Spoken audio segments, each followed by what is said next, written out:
I just finished watching the first episode of Oresuki. I believe that's how you pronounce the title.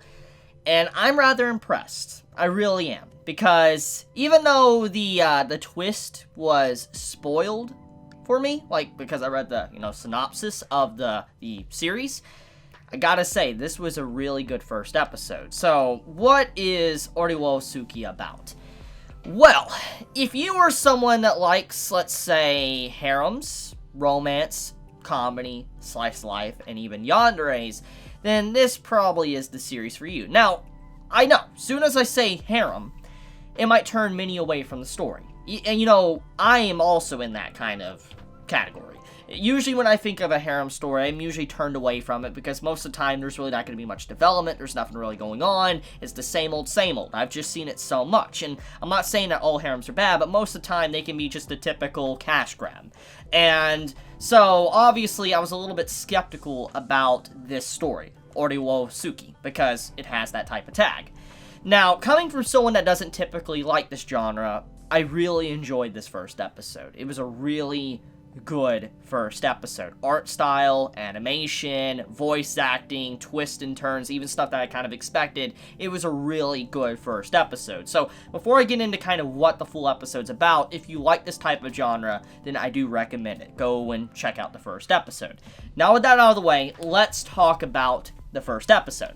So since I'm assuming you've already actually probably watched the episode at this point, the main gist of the first episode is having our MC basically think that he's about to have his own mini harem and having girls coming after him. For instance, he had the student council president, Cosmos, and then you also have his childhood friend that were basically he thought was crushing on him and wanting to form a relationship. Obviously, that did not happen. They were just asking him like, hey, can you help us get with your friend called Sun-kun and all that? Could you help us? And he was put in the middle. Now, this type of plot thread I've kind of seen a little bit in Toradora, but it is still very funny and fascinating, especially when an MC thinks that he's going to have it all or whatever. He's like, yes, I can do it, and then all of a sudden he's used and all that to be able to get with someone else. I do appreciate it. Even though, like I said, I read the summary and the twist was ruined for me, there was other things to it that honestly caught me by surprise, and that was definitely his hidden personality. Now that, I had no idea what to expect. So, apparently, our main male character, besides obviously looking like a goody two-shoes throughout the first half of the episode, and, the two girls in his life kind of using him to get with his best friend, come to find out, he has a hidden personality that he hides behind a mask, his facade. And I appreciate that, because it's kind of like the series is self-aware, but also showing that the character was like, I could get with these guys or these girls if I'm good enough, and obviously it didn't happen. And so he's like, you know what, from now on, I'm just going to be my true self. And he still treats them the same way, but in his mind, he's like, I'm going to start treating them like garbage or treating them and show them my real personality, which I think really kind of accurately represents the inner workings of some people's minds. And I like the MC. He's definitely a standout and unique compared to what I would normally see from a harem, because like I said, he thought he deserved it, but he didn't get it. And on top of that, too, I can't really hate him for being upset with the two girls in his life, basically using him to get with his best friend. That's honestly something that's kind of messed up, and I'm going to talk about that in just a second. But the other female character, the one that we're introduced towards the end of the episode, she is a stalker, and I'm assuming yandere.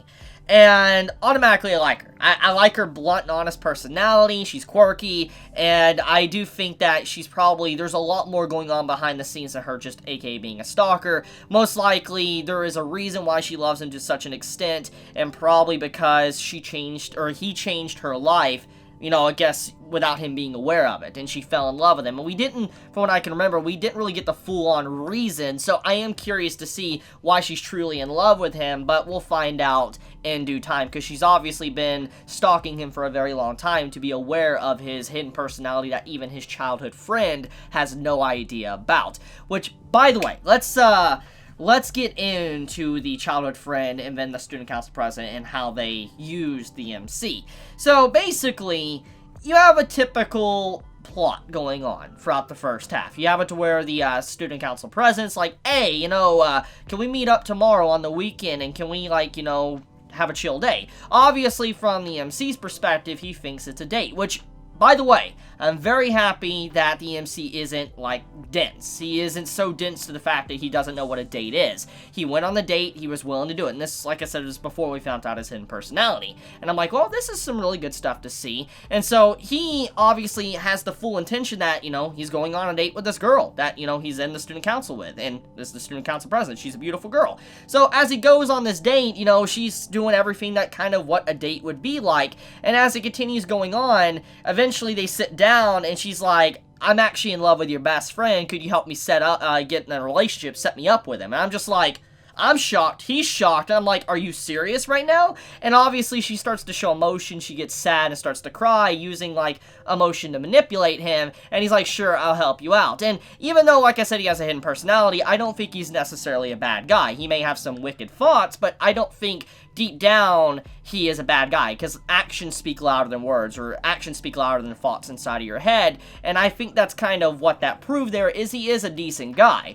But regardless, though, he got upset, but he carried on anyways. Next day, his childhood friend confronts him, and he's like, whoa, you know, okay, and they spend time together, and eventually she's like, hey, you know, help me set up with your, you know, your best friend. And it's just like 2 times in a row. And obviously, besides just coincidence and, you know, happening as a double whammy from back to back each day, this is gonna take a toll on someone. He's like, so you're telling me that my relationship with you 2 girls was basically you were using me just to be able to get with my best friend. Like, when you think about it from his perspective of the student council president, she literally went the entire day looking like she was trying to date him, but then turns around and is like, I'm in love with this other guy. It's kind of messed up. She was leading him on.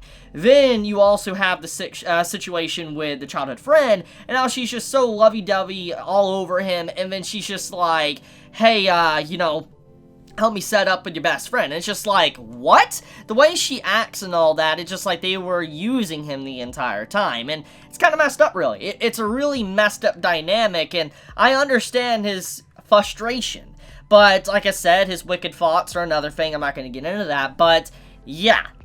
And then, I also like the message between the 2 male characters of the story. You have our MC, which is, Moon, like his name into English means moon, and you have, you know, the other guy, you know, his best friend that the girls are trying to get with, is called Sun. And I find it kind of symbolic in a way, because when you think about it, the moon is kind of always in the shadow of the sun. Like, the sun always shines its light, and the moon gets that remaining light from the sun to shine. It's kind of always in the sun's shadow, and that's kind of the feeling I get, is that the MC is in the shadow of his best friend, and that no one really takes notice of him, even though he is kind of also a shining light in the sky. And I think that's kind of what the new female character, the main female character, is about. She notices his worth and who he really is. But okay, that's basically the main gist of the first episode, and I think that it definitely has a lot going for it. I mean, it has the comedy, it has the art and animation, it has the voice acting, it has a unique premise, and it doesn't feel like it's over the top with fan service like the typical genre would have. So I think that this is a pretty good first episode, but it obviously can go downhill, but I enjoyed it. So let me know your thoughts in the comments below. How did you feel about Oresuki? Did you like the first episode? Did you hate it? Are you going to continue watching it? No, be honest in the comments below. I'm very curious to see everybody's thoughts. But I love you guys. You have a wonderful day or night. If you enjoy my content, please subscribe. If you like this video, please leave a like. And if you want to get notified for whenever I upload a video, please click the bell icon down below. And with that, Chibi out.